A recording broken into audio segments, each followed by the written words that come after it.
Hello, and welcome to World of Warbirds. I'm Brian Pierce. Hello, Warbirders. Today's episode is a critically important aircraft to cover.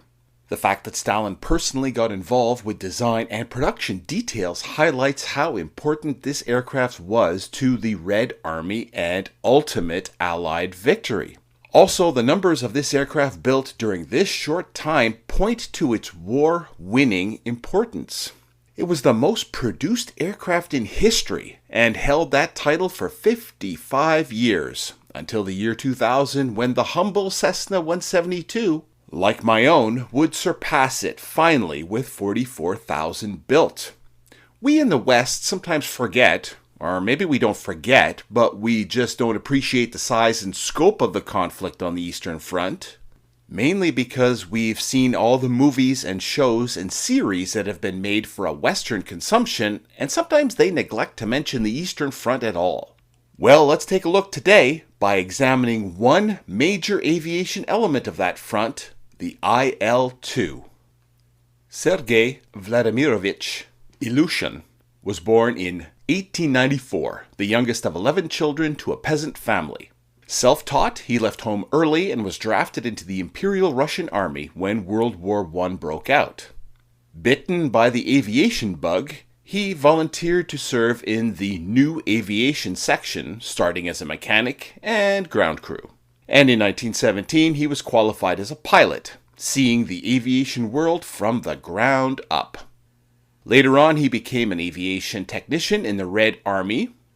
One of his first assignments was to reverse engineer an Avro 504 biplane, resulting in the Soviet U-1 trainer aircraft.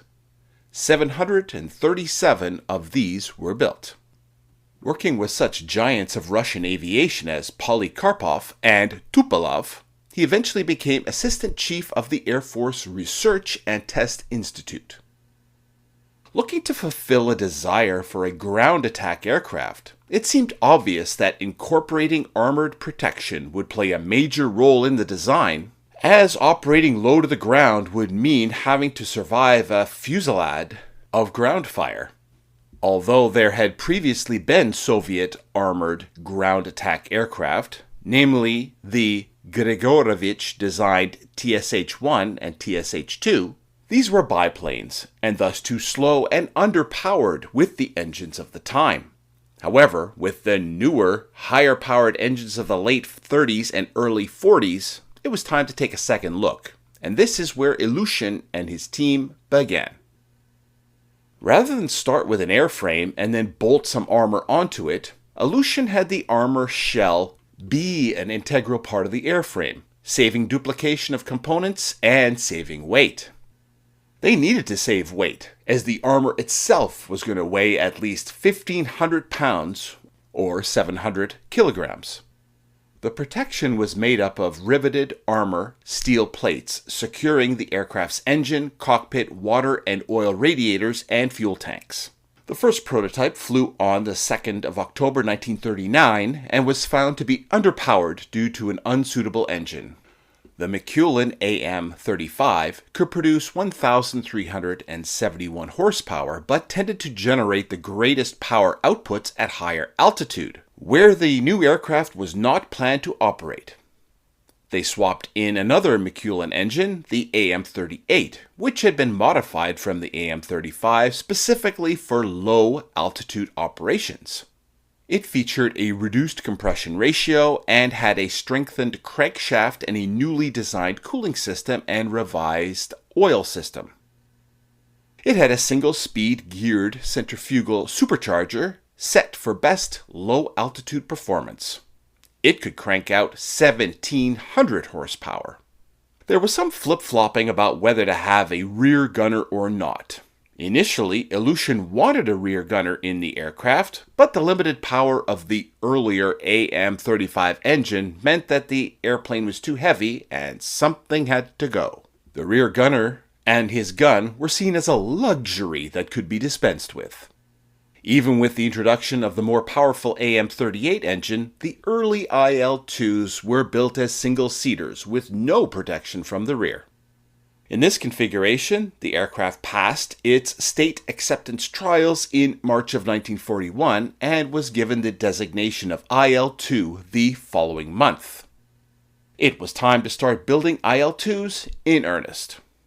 4 factories were tasked with building IL-2s, but only the State Aviation Factory 18 and 381 had actually started when the German invasion began on the 22nd of June, 1941.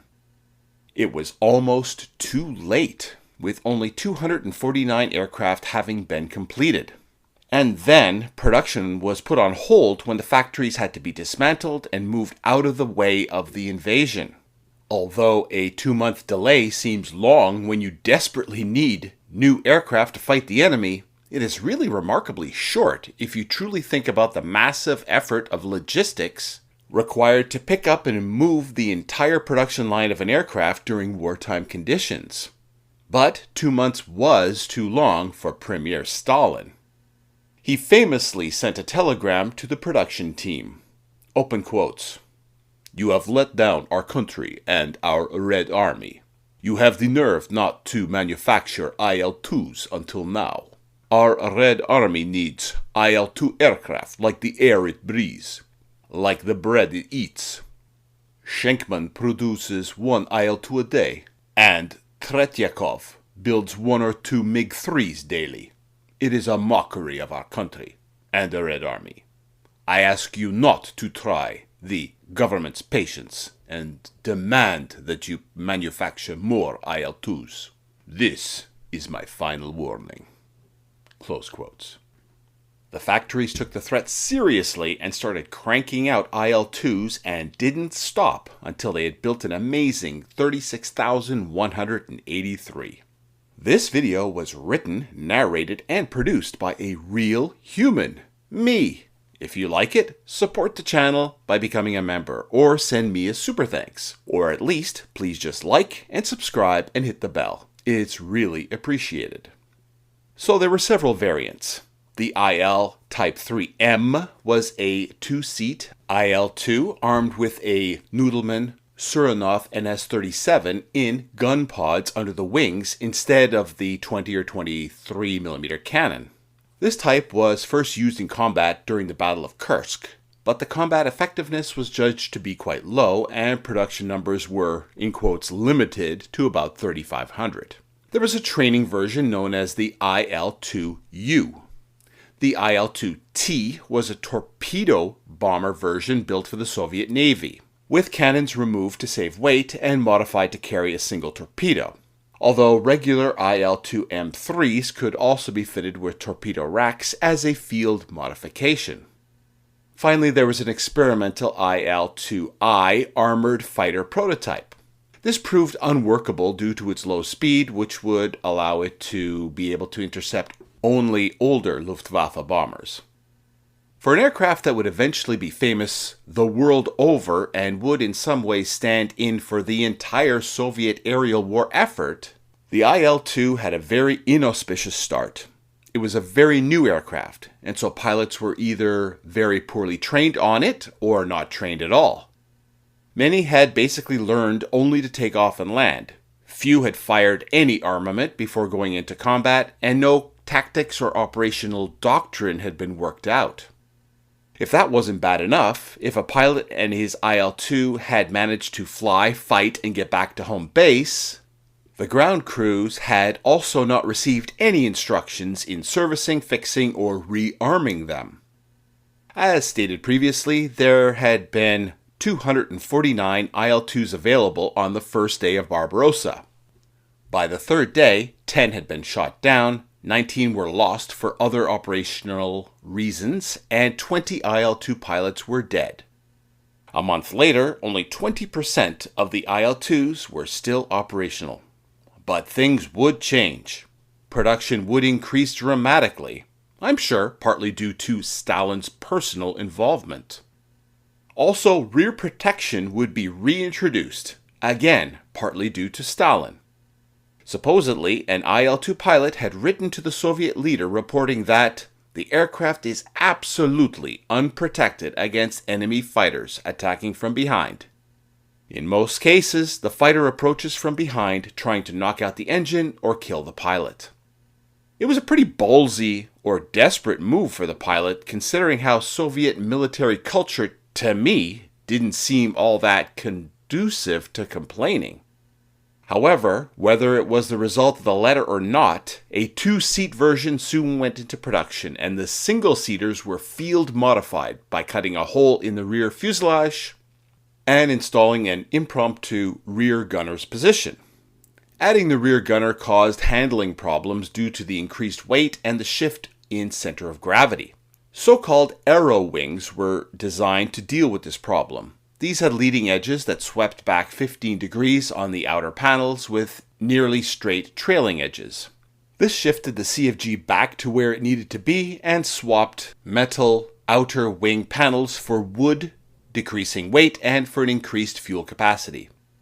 Later models were upgunned from their 20mm to 23 or 37mm cannon. The addition of the rear gunner with his 12.7mm UBT machine gun definitely helped the aircraft's survivability. However, the rear gunner was always going to be an afterthought.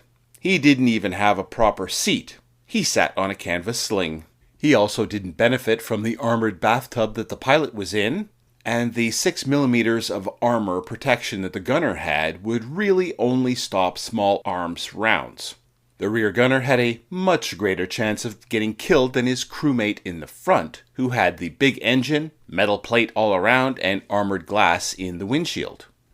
Along with better protection, new tactics and weapons were being adopted.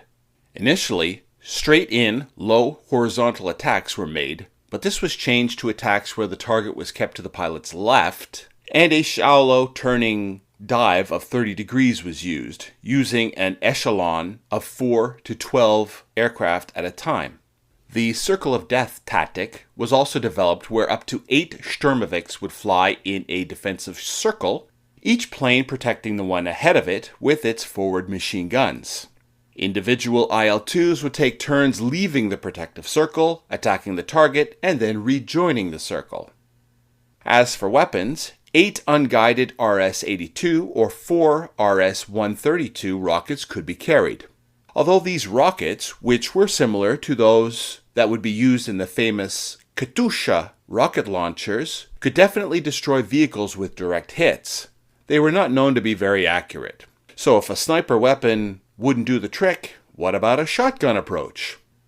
That was the PTAB aircraft bomblet. These little bombs that only weighed 2.5 kilograms, that's 5.5 pounds, had high explosive anti-tank shaped charges that would easily punch through the relatively thin upper armor of all heavy German tanks. Almost 200 of these little bombs were located in canisters and dropped on tank and vehicle formations from 300 feet and below. One IL-2 could create a fire carpet 70 meters long and 15 meters wide, basically destroying any vehicle within. But the IL-2 certainly earned a reputation from both sides, and this can be seen by the number of nicknames that it had. Firstly, it never had an official name other than IL-2. Shturmovik is a generic Russian word meaning ground attack aircraft. We know that the pilots loved it because they called it by the diminutive Ilyushin, which denotes affection. Soviet troops called it the hunchback or the flying tank or the flying infantryman. Wehrmacht troops also called it the flying tank as well as Black Death. Luftwaffe pilots called it Cement Bomber, the concrete bomber, due to its ability to survive punishment. Although the Shturmovik was designed as a ground attack aircraft, it could and was used as an air-to-air attacker against aircraft such as the Henschel HS-126, Junkers Ju-87, Ju-52, Henkel HE-111, and Focke-Wulf FW-200 Condors. Although the IL-2 had impressive armor and improved tactics, it was still operated in a very, very dangerous environment. And if jumped by an enemy aircraft, the usual defensive tactic was to dive, fly low, and close the throttle as the fighter closed in. Hopefully the fighter would overshoot and fly in the IL-2's firing zone. But losses were the highest of all types of Soviet aircraft, the worst year being 3,515 destroyed in 1943. It's just as well that they built so many of them. IL-2s served not only with the Soviet Air Force, but also in Bulgaria, Hungary, Mongolia, Czechoslovakia, Poland, and Yugoslavia. They were in active service until 1954. Because IL-2s were made in such numbers, served in many different nations, and remained in active service until 1954, there are quite a few examples on display. Surviving IL-2s can be seen displayed in the Czech Republic, Hungary, Norway, Poland, the UK, and USA. Of course, Russia has many, including an airworthy model with the Wings of Victory Foundation in Moscow. The IL-2 at the Flying Heritage and Combat Armor Museum in Everett, Washington, is a survivor built out of survivors. Well, sort of. Roughly 60% of this aircraft comes from IL-2 serial number 305401, built in mid-1943 along the Volga at Kuybyshev, one of the Soviet Union's great wartime production centers. From there, it went straight into the furnace, serving with the 828th Aviation Attack Regiment on the lower Karelian front. These were brutal, low-level missions, tree-top height, flak thick enough to walk on, and survival measured sortie by sortie. This particular airframe likely flew combat through 1944, hammering German positions in support of advancing Red Army troops. Other major components came from 3 additional IL-2s, all of them combat losses. One was destroyed in February 1944, attacking a German flak position. Another was shot down just 3 weeks earlier. A third was lost near Smolensk. None of these aircraft survived the war, but parts of them did, quietly resting in forests and fields until they were rediscovered decades later. True to original Soviet practice, the rebuild incorporated birch and plywood structures, not as a shortcut, but as authenticity. The IL-2 had always been a hybrid of metal and wood, a design shaped by wartime scarcity and necessity rather than elegance. The Finnish aircraft represents a late-war 2-seat IL-2M3 with its distinctive swept wings and rear gunner. Restoration took roughly 6 years. While an original McEwen AM-38 engine exists with the aircraft, reliability concerns led to the installation of a left-hand rotation Allison V1710 turning a P-38 propeller, an unusual but practical compromise to get this rare machine back into the air. The aircraft flew again in 2011, first in Russia, then crossed the Atlantic after being acquired by Vulcan Warbirds.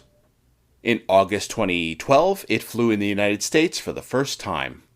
Pilots who've flown it describe it as demanding, even stubborn, which is exactly what you would expect from an aircraft designed to absorb punishment rather than charm its handler. Its markings honor Air Marshal Alexander Efimov, a legendary IL-2 pilot and one of the most decorated attack aviators of the war. It's a fitting tribute because this airplane embodies everything the Shturmovik stood for: resilience, sacrifice, and relentless purpose. Today, this IL-2 is one of only 2 airworthy examples on the planet. Not a replica, not a mock-up, a real armored assault aircraft, assembled from wreckage that once burned across the Eastern Front. Well, what about Sergey Ilyushin? After the war, he designed commercial airliners such as the IL-18 and IL-62, which were very popular with Aeroflot and the airliners of many Eastern Bloc states. He remained the chief designer at Ilyushin until illness forced his retirement in 1970. He died in 1977 in Moscow. If you enjoyed this video, please do your part and become a member of the channel, or drop me a super thanks, or at least just like and subscribe and hit the bell. It's really appreciated. Until next time.